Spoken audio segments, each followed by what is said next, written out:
स्वामी Shri doctor Ram Kamaldas Vedanti जी महाराज श्री वाराणसी धाम से, जिनको कल तुलसी अवार्ड अर्पण करके पूज्य बापू सम्मान अर्पित करेंगे। डॉक्टर राम कमलदास वेदांती जी महाराज।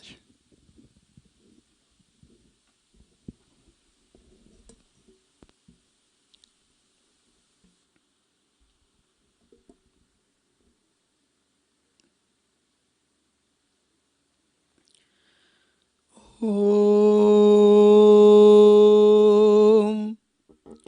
हरि ओम हरि ओम। नमोस्तु रामाय सलक्ष्मणाय देव्यै च तस्यै जनकात्मजायै। नमोस्तु रुद्रेन्द्र यमानिलेभ्यो नमोस्तु चन्द्रार्क मरुद्गणेभ्यः। विमलकमलनेत्रं विस्फुरन्नीलगात्रं तपनकुलपवित्रं दानवध्वान्तमित्रं भुवनकुलचरित्रं भूमिपुत्रीकलत्रम् अमितगुणसमुद्रं रामचन्द्रं नमामि। अमितगुणसमुद्रं रामचन्द्रं नमामि। सीतानाथ समारम्भां रामानन्दार्य मध्यमाम् अस्मदाचार्यपर्यन्तां वन्दे श्रीगुरुपरम्परां। श्रीराम जय राम जय जय राम। श्रीराम जय राम राम। श्रीराम जय राम जय जय राम। श्रीराम राम। श्रीराम जय राम जय जय राम। श्रीराम जय राम जय जय राम। श्रीराम जय राम जय जय राम। श्रीराम जय राम जय जय राम।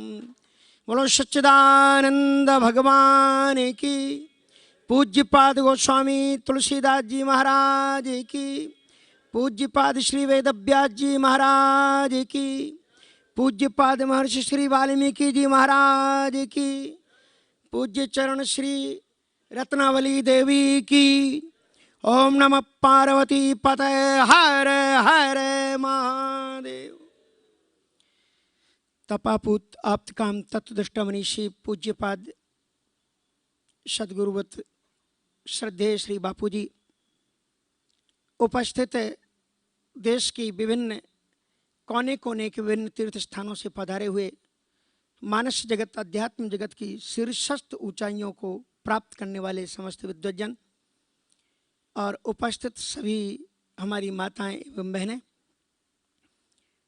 मैं आज प्रातः काल के सत्र को श्रवण कर सका और बड़ी ऊंचाई का प्रातः काल का सत्र था।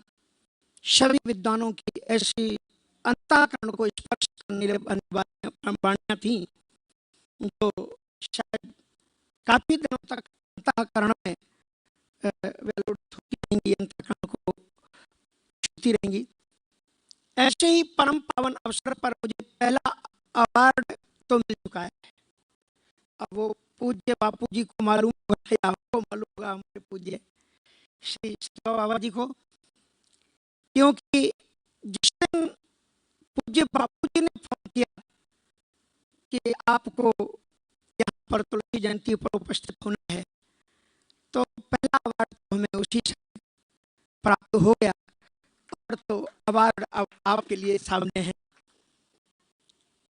हमारे परम पूज्य बापू जी ने छोटे बच्चों को भी आज प्रातः काल में भी 2 बच्चियां, एक बच्ची ने तो बड़ी अच्छी बात कही कि बापू आपने अब उड़ाना शुरू कर दिया, उड़ते रहेंगे। तो इतनी अच्छी बात है, जब आप उड़ाना शुरू कर दिया तो ये है महापुरुषों का काम कि उड़ाते हैं कि छू सकते हो जितने आकाश को, उड़ो, नीचे हमारा हाथ है आपके लिए, गिरने नहीं देंगे अगर आप सिद्धांतों पर, उद्देश्यों पर चलते रहेंगे। पूज्यपाद बापू जी के सन्निकट बैठे हुए देख करके हमारे परम आत्मन सप्तम पीठाधीश्वर सतुआ बाबा जी श्री संतोष दादी को देख करके मन प्रसन्न हो जाता है। और मुझे लगता है कि मैं बापू जी के पास में रहूं चाहे ना रहूं, मेरे ही दूसरे अंतरात्मन श्री सतुआ बाबा जी आपके पास में विराजमान हैं। तो मुझे लगता है मैं ही हूँ। अभी प्रातः काल कहा था ना किसी ने कि माता सुमित्रा जी ने लक्ष्मण जी से कहा कि तुम मुझे माँ के रूप में स्मरण मत करना, पर मैं तुम्हें लाडले पुत्र के रूप में स्मरण करती रहूंगी। यदि तुम माँ के रूप में मुझे स्मरण करोगे तो तुम मेरे पास में आओगे, और यदि मैं तुम्हें पुत्र के रूप में स्मरण करूंगी तो मैं रहूंगी तो अयोध्या में, लेकिन मेरा मन आपके पास भगवान के चरणों में लक्ष्मण के रूप में बैठा रहेगा। श्री राम कथा सरित सागर से अनादिकाल से लेकर के अब तक अनंत कवियों ने काव्य धाराओं को प्रवाहित किया, और सभी ने उन काव्य धाराओं का नाम, सभी ने उन काव्यों का नाम रामायण रखा।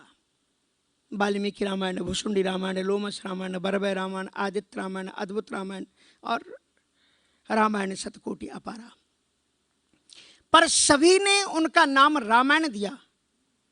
बाबा जी को क्या सूझी कि जब इतनी सुंदर सुंदर रामायणें उपलब्ध थीं, वो खुद गिनती करा रहे हैं कितनी रामायणें हैं कि रामायण सत कोटि, इतने में ही रुक जाते, नहीं रुके।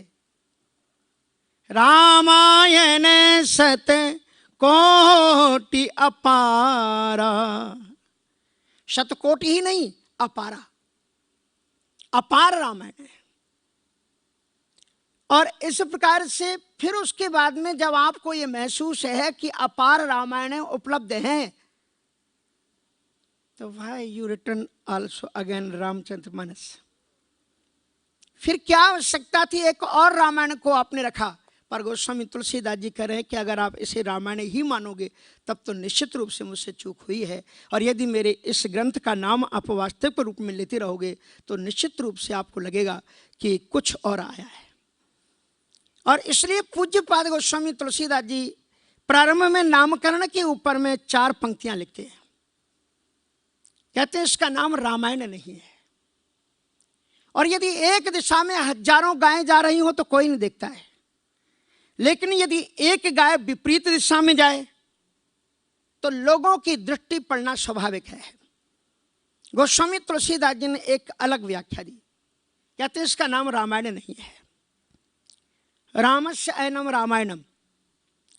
और राम का जहां घर है, यदि घर को आपको प्राप्त करना है तो आपको क्रिया करनी पड़ेगी, ग्रंथ क्रियावान नहीं होगा, आपको चल करके वहां पहुंचना पड़ेगा। घर आपके पास में चल करके नहीं आएगा। लेकिन राम कथा जग पावनी गंगा, इसलिए वो कहते हैं कि ये जड़ नहीं है, ये चैतन्य है। और इसलिए वो कहते हैं कि रामचरित मानस एहि नामा, सुनत श्रवण पाइए विश्रामा, मन कर विषय अनल बन जरई, होए सुखी जो एहि सर परई।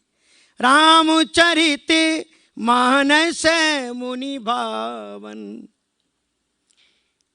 यदि मैं आपसे एक प्रश्न कर दूं कि रामचरितमानस की रचना पहले हुई या वाल्मीकि रामायण की, तो क्या होगा आपका उत्तर?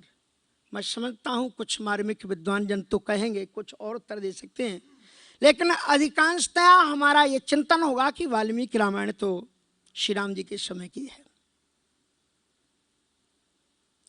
लेकिन गोस्वामी तुलसीदास जी के आधार पर अगर आप रामचरितमानस की व्याख्या करेंगे तो मुझे लगता है कि रामचरितमानस की रचना वाल्मीकि रामायण से पहले हुई है। गोस्वामी तुलसीदास जी कहते हैं कि रच Mahesh, I am not writer of the Ramcharitmanas, Shankar ji, रच महेश निज, और फिर आचार कितना भी आप अच्छा रख लो, वो क्या कहते हैं, हमारे बनारस में तो, हमारे बनारस की गलियां भी बड़ी प्रसिद्ध हैं। हाँ, ऐसी गलियां आपको दुनिया के, मैं कहता हूं डंके की चोट से कहता हूं कि वाराणसी जैसा शहर दुनिया के किसी कोने में आप दिखा नहीं सकते, डंके की चोट से। बांस गली भी है, आप समझ के रहना, बांस गली है, मुरब्बा गली है, दूध गली है, खोबा गली है, जलेबी गली है, हाँ, कचौड़ी गली। एक सज्जन तो आ गए तो अमेरिका से आए, अब बापूजी को भी अभी जेट लैग है, हमको भी जेट लैग है, क्योंकि मैं भी अभी परसों ही उतरा। तो आए तो मैंने कहा कि भाई बनारस का नाश्ता तो जलेबी और वो क्या प्रसिद्ध है, कचौड़ी और जलेबी। तो कचौड़ी गली में पहुंच गए, और वहां जब वो पहुंचे तो पहुंचने के बाद उन्होंने पहली बार जलेबी देखी थी। जलेबी उन्होंने खरीदी तो 15 मिनट तक ऐसे ऐसे देखते रहे, इधर से उधर से। पूछा बगल वाले, what happened sir, what are you looking in this kind, I am not understanding. ये चारों तरफ से तो ये बंद है यार, इसमें रस कहां से घुस गया, चारों तरफ से ये बंद है, फिर रस कहां से घुसा इसमें। तो बगल में वो भी अमेरिकन डॉक्टर था, उसने कहा कि सर मुझे तो ये लगता है कि इसमें रस इंजेक्शन से भरा गया है। ये है हमारी जलेबी गली। और मैं आपको एक बात और बता दूं कि अगर आपको राम नाम का प्रसार, राम भक्ति का प्रसार कहां से होता है तो भूल मत कर देना, अगर आप अयोध्या का नाम ले दें तो राम नाम का प्रसार वाराणसी से होता है।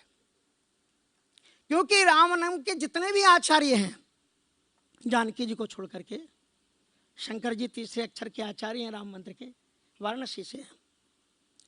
और इसलिए बाबा सतगुरु बाबा जी मणिकर्णिका घाट पर शंकर जी ने उपासना की। शास्त्रों मनवंतरों तक भगवान शंकर जी ने राम नाम की उपासना की। भगवान राम प्रकट हुए और उन्होंने कहा यस्य कस्यापि वा स्वयं, बाबा भोलेनाथ जिसको भी तुम ये मंत्र सुना दोगे या कोई भी सुना देगा उसका उद्धार यहाँ पर होगा। मरणम मंगलम यत्र सफलम यत्र च जीवनम।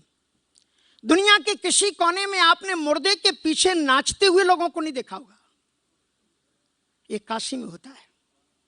काशी में यदि किसी को परम गति होती है तो होली की तरह अबीर उड़ता है, और वहां जैसा आप राम नाम सत्य बोल नहीं सकते हो। हाँ, हम तो वहीं रहते थे, बाबा जी के यहाँ पर रहे, 2 वर्ष तक पढ़े सतगुरु आश्रम में, इसलिए हमारे लिए तो बहुत पूज्य है। तो वहां पर कमरे में जब रहे तो ऐसी आवाज आती थी कि जैसे मुर्दा लेकर के लोग कमरे में घुसे, राम नाम सत्य है, सत्य बोलो गत्य है, राम नाम, वो भी एक अपनी अलग ध्वनि है।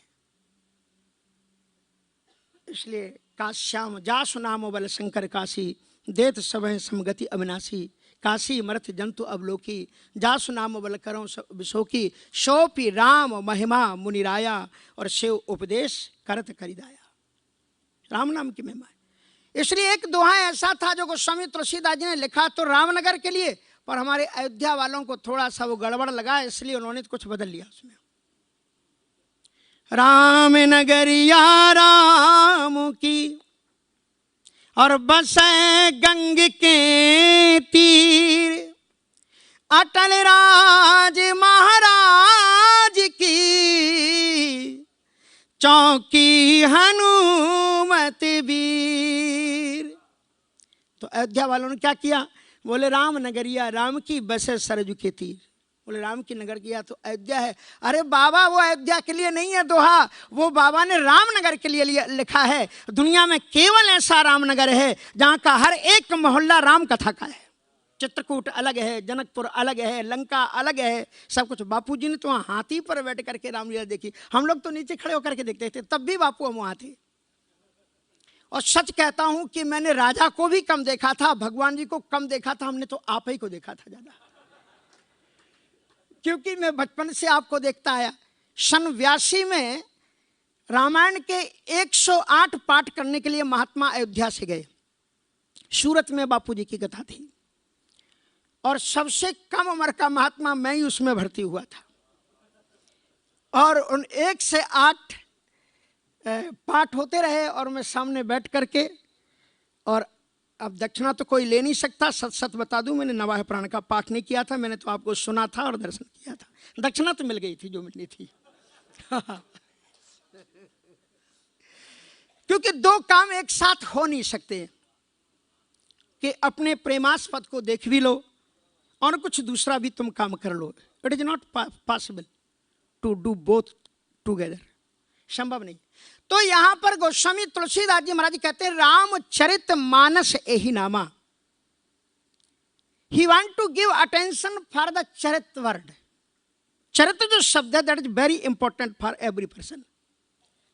क्योंकि इसके पहले गोस्वामी तुलसीदास जी ने लिखा नाना पुराण निगमागम सम्मतम यद रामायणे निगदितम क्वचित अन्यथोपि क्वचित अन्यथापि मया नीतम। तो अगर आप पुराणों में जाएं तो थोड़ी सी आपको विचिकित्सा प्राप्त होगी, क्योंकि बाद में श्रीमद् भागवत महापुराण आया, एक अलग बात है। नहीं तो शिव पुराण में तो चरित्र का क्या कहूं मैं आपको। शिव महापुराण में सबसे पहले तीनों देवताओं की खबर ली गई है। ब्रह्मा जी के संदर्भ में यह लिखा गया कि ब्रह्मा जी ने काम का सृजन किया और काम से कहा कि तुम अपने प्रभाव का विस्तार करो, और जिस समय पर उन्होंने अपनी बेटी संध्या का पैदा किया, काम ने उन्हीं पर प्रभाव का विस्तार किया और ब्रह्मा उस अपनी बेटी को काम भावना से देखने लगे। इसलिए आतभावस्तु संध्यायाम परषण काम गए, उस तरह से वो काम वासना में होकर के देखते रहते हैं। धर्म रास्तस्तु, और उसके बाद में धर्म घबरा करके शिव के पास पहुंचा और भगवान शंकर जी ने आकर के ब्रह्मा जी को डांटा। अहो ब्रह्मस्तव कथम काम भावा समुद्गता। तुम सृष्टि के सृजन पहले आचार्य हो और काम भावा समुद्गतम, और दृष्ट्वा स्वकन्याम चाहिए, और किसी को देखकर नहीं, अपनी बेटी को देख करके आपके मन में वासना जगी, ये कदापि भी धर्म की रक्षा के लिए सहायक नहीं हो सकता है। और इसलिए वो उनसे कहते हैं कि यथा माता च भगिनी भ्रातृ पत्नी तथा सुता एता कुदट्टा द्रष्टव्या ना कदापि विपश्चिता। गोस्वामी तुलसीदास जी ने इसको बाली के सामने रखा है। अनुज बधू, उसी बिल्कुल वही श्लोक है।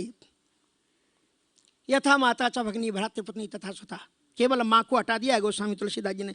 बहुत साधा है तुलसीदास जी ने अपने आप को कि माँ को उस लाइन में कैसे रख दे।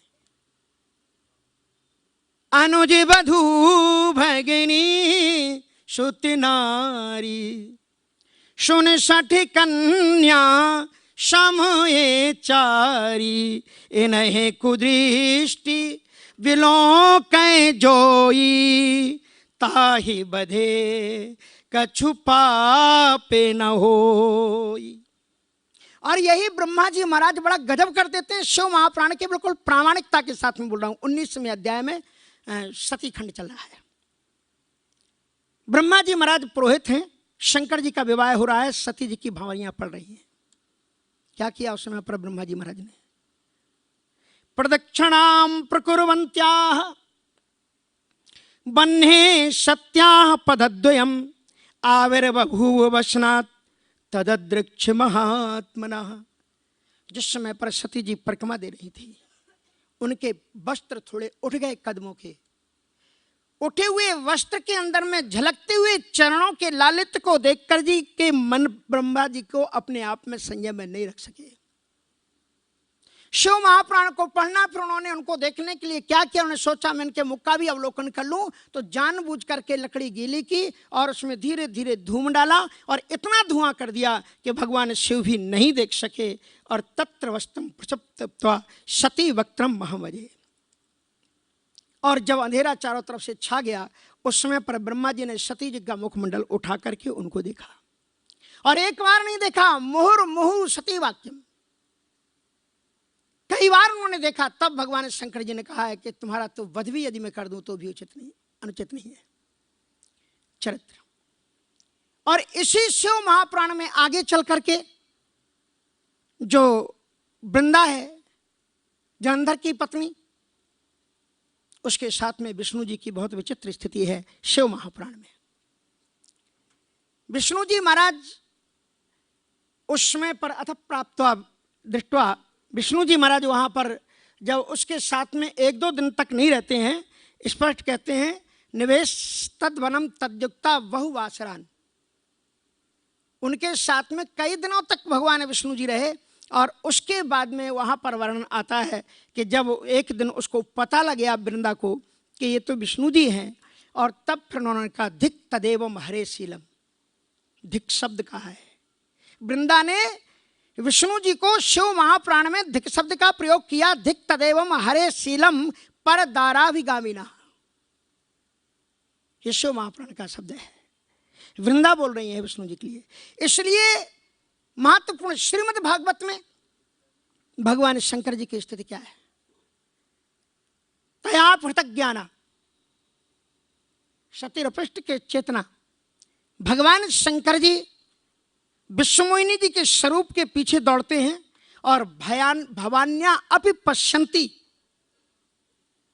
ऐसा लगता है कि लज्जा भी वहां लज्जित हो गई है, ऐसा भवानी जी सोचती हैं। भवान्या अपि पश्यन्ति गत ह्रीश तत्पदम यथा, ह्रीश मानी लज्जा चली गई। इसलिए महर्षि वाल्मीकि जी महाराज के प्रारंभ में ये जो शब्द हैं कि महर्षि वाल्मीकि जी नारद जी से कहते हैं कि मुझे कोई ऐसे महापुरुष का चरित्र सुनाए। क्या है वो पहला श्लोक?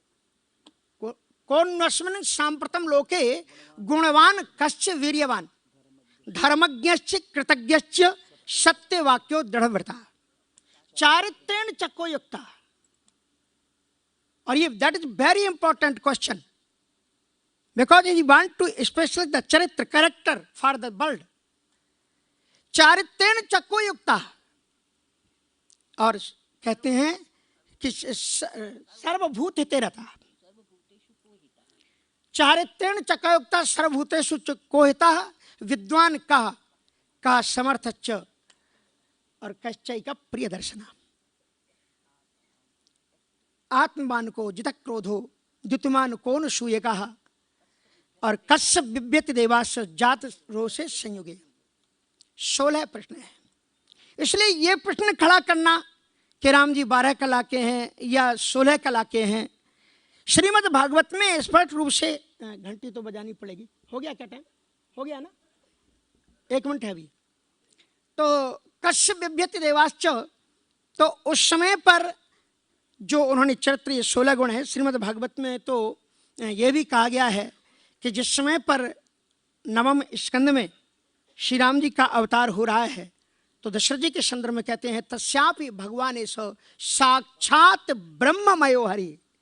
हरि ही केवल नहीं कहा, साक्षात ब्रह्ममयो हरि।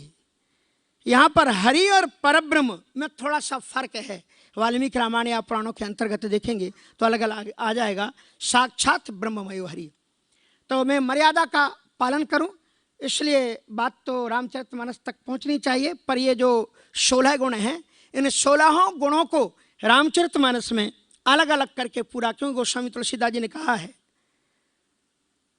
कि प्रथम मुनि ने हरि कीरति गाई, ते ही मागे चलते सुगम मुहि भाई, वाल्मीकि कवि पुंगवनाना, जिन सादर हरि सुजस बखाना, चरण कमल बंदाओ तिनके रे, पुर बहु सकल मनोरथ मेरे, कलिके कविन।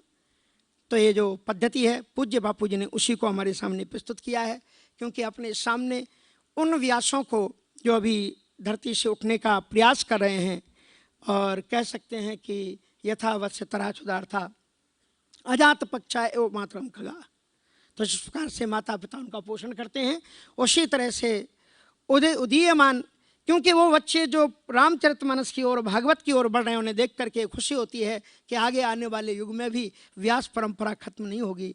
और ताकि जहाँ बच्चे कहीं कंप्यूटर लेकर के कुछ खेल रहे होते हैं, कहीं गेम, कहीं कुछ करते हैं, वहीं पर अगर एक कम उम्र के बच्चे रामायण की कथा के वश बना करके और उत्सुकता से इधर आते हैं, तो देख करके मन गदगद हो जाता है। और ये बच्चे हमें एक आश्वासन देते हैं कि आप चिंता मत करो, नई पीढ़ी आपके पीछे खड़ी हुई है।